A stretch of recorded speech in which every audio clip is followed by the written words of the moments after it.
Welcome, I'm the Deadwood Jedi. This is another Raid Shadow Legends video. I am in the account again of David Fitzsimmons because I wanted to show a little bit more about Kalvalax in other areas of the game besides just Clan Boss. Also, I want to clarify a little bit about how his A3 skill works. I did a little bit of testing and I realized that it doesn't quite work the way the skill says it should. And I think that's very, very interesting. So I want to share all that with you guys today. Before we get too far into it, I do want to shout out my patrons for their support. Can't do this without them. If you'd like to become a Patreon, links down below. Other than that, I just want to get in and kind of show the champion, show the kit. We are going to use the same build I had yesterday for Clan Boss, and as we test some of the abilities, as well as some stuff we're going to try out a little bit in Arena. And then I want to show you guys him in Dungeons, kind of showing what he can do there just ever so quickly. Okay, let's see what he does in Arena here with Elenaro. I just kind of want to see how these poisons work and if this is a viable option. It's kind of a similar plan as you do with like a Zavia and a Taurus. You can see the poisons go out. It's pretty awesome. Elenaro, I don't think is the strongest of champions, so that might be the weak spot here. But as we come in with the combust, boom, hits them all hard. Now, obviously, Zavia would be even better, but there's no Zavia on this account, so we have limitations. But that's kind of an interesting, interesting little detail there, I think, which was pretty cool. And then we can see Kalvalax. Go ahead, put some more poisons out, buddy. Let's do that big AoE hit. It's still, oh man, that thing smacks. That thing hits hard. Wow. Wow, that's a nice skill he's got right there. In fact, let's make this a different challenge. Instead of using Elenaro, because I don't know that we need to, let's go ahead and bring in Madam Saris and see if we can't just use him as a nuker in Arena. Because I have a feeling he might be amazing in that. We get those poisons just to start.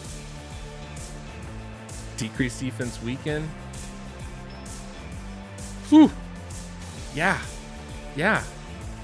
Dude smacks. That's a pretty ridiculous skill right there.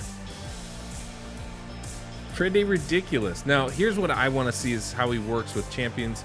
Obviously, champions in immunity gear maybe not have the same effect.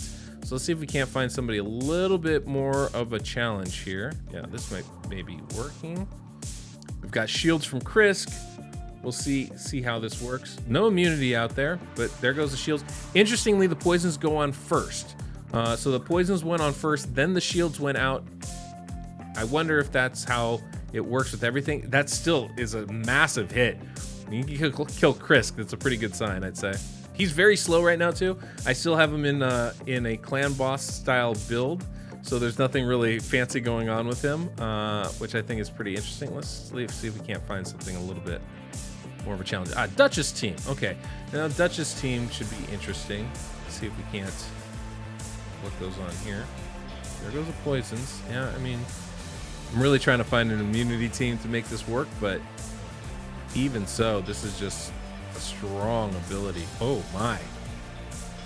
Very fun champion to use.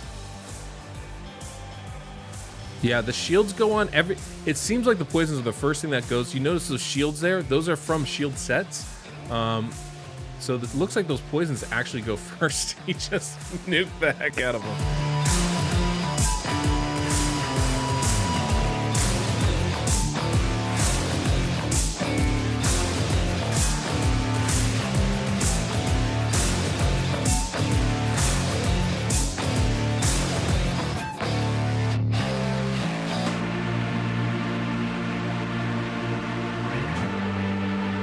Okay, this is great. Necrit places immunity on somebody, so we can kind of get at least a little bit of an idea of how this can work here.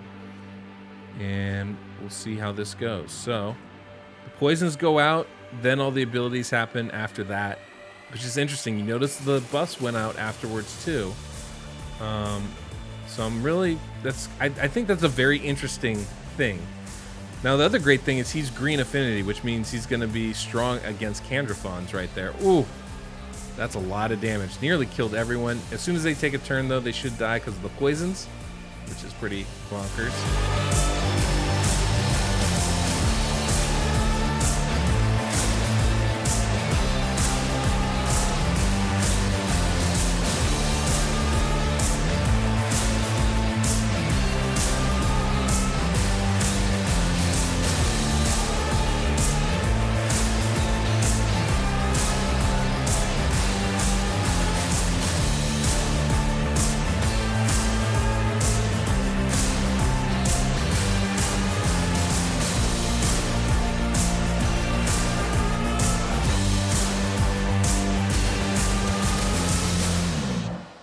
Okay, so this is the gear I have Kalvalax in right now. It's going to be a kind of a blend build, right? He's got some accuracy. He's got pretty solid speed, I'd say, with good crit rate and damage and attack. Yeah, he's set and ready to hit hard, and that's what we want. Also to be able to land those debuffs, which we also want because we do need accuracy, even get the poisons off initially. Let's look at him in Spider 20. Now, here we have this team. It's not built to win. That's not the goal here. The goal here is simply to showcase what he can do. You see the poisons go up first. We are going to try and just max this out pretty much as we can here and get as many of them out as possible. And that's just kind of the goal we're going to go with today. Try and get decreased defense and weaken poisons. You can see we can throw even more poisons. Perfect. And we have a full bar of poisons and decreased defense and weaken, and we're going to be able to see his max skill here, the max HP hit, and watch what it does. 1.75 million or so. It's a pretty good amount, I would say. Definitely not too shabby. So that's kind of what he can do with that. It's a very strong skill, very strong ability that he's got there. And so that's kind of an interesting thing that he can do when you're going through this. Being able to do that kind of crazy damage to all the enemies is pretty nuts. And then we can come back around again with that Kymar reset. 1.78 again, just a lot of damage there. Now, here's the interesting thing. You'll notice those two numbers were exactly the same both times, right? I don't know. I'm trying to figure out exactly how that's based and calculated. Obviously, his attack does seem to matter. Obviously, having poisons does seem to matter. But my question, as before, is does it matter how many poisons that he has up? So let's go ahead. We're going to go back this time. And we're going to see this again, but we're going to do it a little bit different this time.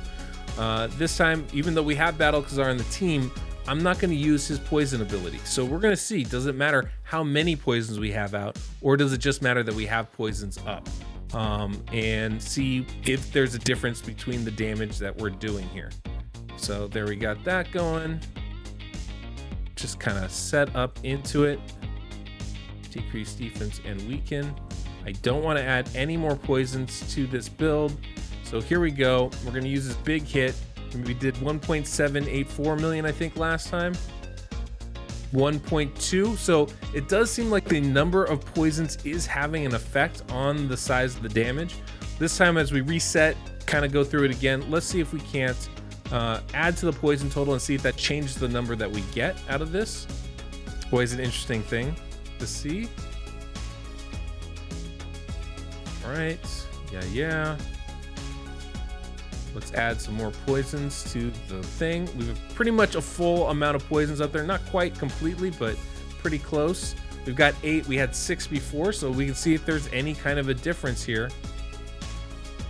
This time we did 1.784. That is exactly the same amount as we did the time before. So it does seem to be a static number that it's based off of, which I think is very interesting. There wasn't really any leeway on that. There's no plus minus 10% I didn't see in that. Or RNG is just weird thing that happens. So it's a very interesting kind of ability. It does seem to matter, especially in the dungeons, how many poisons you have up as far as how effective it is. Okay, let's go ahead and take him in Dragon just so you guys can see kind of what he does. I have a nice support team. We got decreased defense and weaken. Plenty of poisons kind of going around as well, so that should be a good way to kind of see what he can do. Revive with Siffy and Little Protection, Kymar to reset skills so we can go through them a little faster. I'm just going to play this on auto. This is stage 25, and we're just going to kind of watch and see the kind of damage that he does. There you go. We got those poisons to start.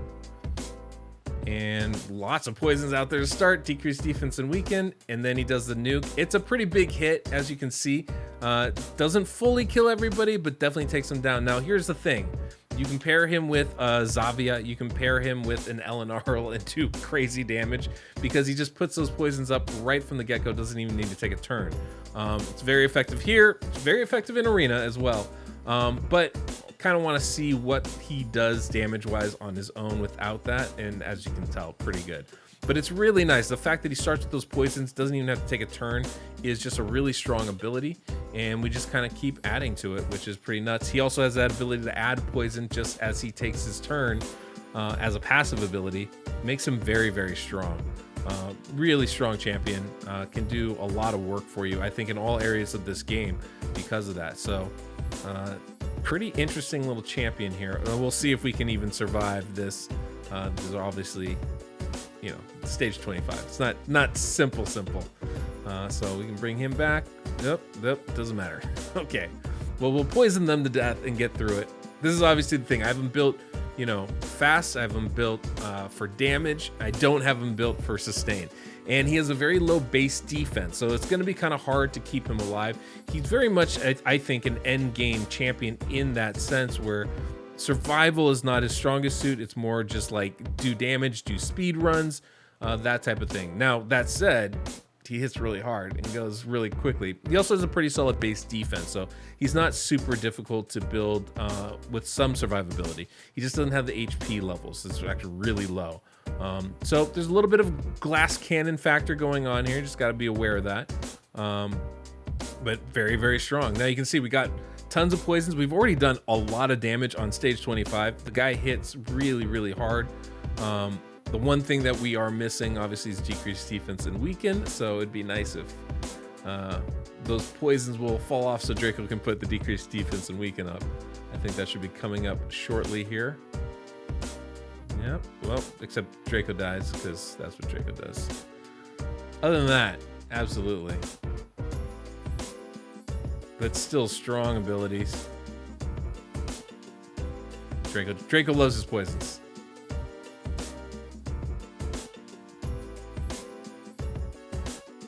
Useless. Ooh, that's a big hit. That is the 10%. That is a max HP hit, so it does do 10% of the full health. Doesn't kill everything. So very effective. You can see 4.5 million damage. He's the one that did all the damage in that. Yeah, interesting champ. Yesterday I had a video showing Kalvalax with using him in a full clan boss team with Draco and tons of poisons. Now we're gonna see, does he need those poisons? Is that actually a thing with his A3 skill? I'm dubious of it, curious about it, and more curious too, like how many poisons does he need to do so much damage? Does it have to be a full bar? Does he just need 3? Does he just need 1? I really don't know. So we're gonna test that right now. Basically, the idea is I'm going to wait. We have Gentoro to give us decreased defense and weaken. We have Vizier to keep those poisons up so we can see. Now, last time we had a full debuff bar, and we did somewhere between about 290 and 330,000 damage per hit. Now I want to see this time what kind of damage we do with less poison. So right now we have 5 up, which is great. We're going to put decreased defense and weaken out there. Perfect. And we should be able to see. We should be able to see if there's a difference in the damage that he does. With only 5. Oh, see, now we've got 6 of them out there. So we've got 6. Let's see what it does. 293,000 damage. Still pretty good, I would say. I don't think that's a definitive amount. I'll throw that out there. I don't think it's definitive because obviously there's a 10% swing on every hit as well. And so that could just be the swing damage there. So we're gonna kind of wait and see. The first time before I did 290 damage as well, so I'm not sure what that means exactly. So we're gonna kind of keep looking as we go through here. Now let's see what we do. There's only 1 poison, guys. Only 1 poison. Let's see what he does with his max HP hit. Still 320,000 damage. I don't think the amount of poisons matters. I don't think it matters at all. In fact, now what I want to do is I want to see. Okay, here we go. We've got 2 poisons out. Decreased defense and weaken are still there. Let's see what we do. Yeah, 337. I don't think the number of poisons matter. In fact, next, let's go ahead. Let's do it without any poisons and see if that makes a difference at all. Okay, this time we're going to do a little experiment. We're going to bring in Krila instead of Vizier. This is going to do 2 things for us. One, it's not going to extend the poison, so we probably won't ever have more than 1 or 2 up. And we'll be able to get a chance to see his A3 hit without any poisons up. 2, we can try Krila with the increased attack buff and see how that works for Kalvalax. I think that could be really interesting. So, okay, now we have decreased defense and we have no poisons out there. This is a perfect opportunity for us to really test this out. We've got the A3 right here. Let's see what kind of damage he does. 104,000. So significantly less. We definitely need some poisons on the boss, I would say. That 104,000 is way low, way low. So that definitely seems to make a difference. But now we can go ahead, we'll put a poison on, and we'll use this increased attack, and we'll see what kind of damage we can do with that. All right, we got a poison out. We have decreased defense, and we have increased attack on our champion. Let's see what kind of crazy damage he's going to do with this skill. 300,000. Okay, so here's the TLDR, the overall impact of this, right? So what does this mean? It means basically that attack has almost no impact on this, right? We had an increased attack buff versus no increased attack buff. Very little difference, right? That skill, that A3 skill, is a skill that should do somewhere between 300 and 330,000 damage for us. The way my champion's built currently with this clan boss, my guess is you guys should have the same kind of damage. As long as you have some poison up, as long as you have decreased defense and weaken, it's going to do that kind of damage. So attack's going to have very minimal impact. This is what we know already from enemy max HP skills. That's not really a surprise. The thing that is surprising is the number of poisons seems to have no impact on it, or very, very minimal. We're talking like a few thousand damage. But the difference between 300,000 and 330,000 is not significant enough to have to worry about. So if I can build a better team without poisons, and I'm only doing 300,000 damage versus a less good team with full poisons, and we're doing 330,000 damage, that 30,000 isn't enough to make that kind of a difference. Personally, that's kind of how I think about it. That said, it obviously doesn't really matter. We did 330,000 with one poison, and we've done 300,000 with one poison. It doesn't really make that big a difference. That's just the 10% up or down swing from what I can tell. It doesn't seem to have that major of an impact on things. So this is a very interesting kind of conclusion to have. You definitely need poisons on your champions, but you don't have to have full poisons on your champions or on the enemy in order to maximize his damage with that skill. It's different from what the skill kit says. It does say that the damage scales based off the number of poisons. I mean, I suppose technically that's true, right? But this is something I'll definitely be reporting in Plarium as like feedback, and hopefully they'll get this looked at and adjusted and or fixed. I'm not sure exactly how it's coded, so I'll be very interested to see how that works. But there's some really good information, I think, as far as like how Kalvalax works, and it's gonna impact what you guys want to do as far as building your team. This also means putting a toxic set on somebody should be just as efficient as anything else, because you don't need tons of poisons. It doesn't really matter what size poison it is. It should still do the same kind of damage. So it's very interesting. Very, very interesting. So I think we can see Kalvalax has a lot of places in this game he can be used. Definitely as an arena nuker, there is a possibility of that. Though with so much immunity gear out there, it's a little bit more difficult. Definitely can be really great in dungeon runs. Obviously, he's going to be really strong there. Any max HP champ is strong. He's going to be especially strong, though, because I think he scales past level 20 and is useful in levels 21 through 25 as well, which is really nice. Going to be great in spiders. He's probably going to be really, really good in ice golems as well, even though I didn't test that. Very good in dragon. I don't really see any areas where he's not going to be useful. If you can pair him with a Zavia or an Elenarl, he's going to be bonkers. Definitely something I would do there. And then obviously he's very good in clan boss. When you can do 300k in a hit, I mean, obviously very, very strong ability. It's interesting to see how his A3 skill doesn't work quite correctly in clan boss, but it does seem to do so in the dungeons. I would look for Plarium to be fixing that shortly. Obviously, brand new champion. There's going to be some bugs out there. It's nothing to be shocked about. So I would not be surprised if that gets changed in the near future. But really great champion. I mean, he's going to be good at all levels. I didn't test him in Doom Tower. That is something I would like to see. I have a feeling he could be pretty useful in a lot of the waves, not to mention some of the bosses as well. So there is a lot to like about this champion. I'm really excited to hopefully get him on my account this weekend with this 2x event. But we'll see what happens, I guess. Well, guys, hopefully you enjoyed this. If you did, hit that subscribe and like button. It really does make a difference, and I appreciate it. Big thanks to David Fitzsimmons for letting me his account and letting me play with this champion. It was awesome, and I spent all this silver, and I feel really bad about that. But hopefully it was beneficial for you all to see this. So till next we meet, I'm the Deadwood Jedi.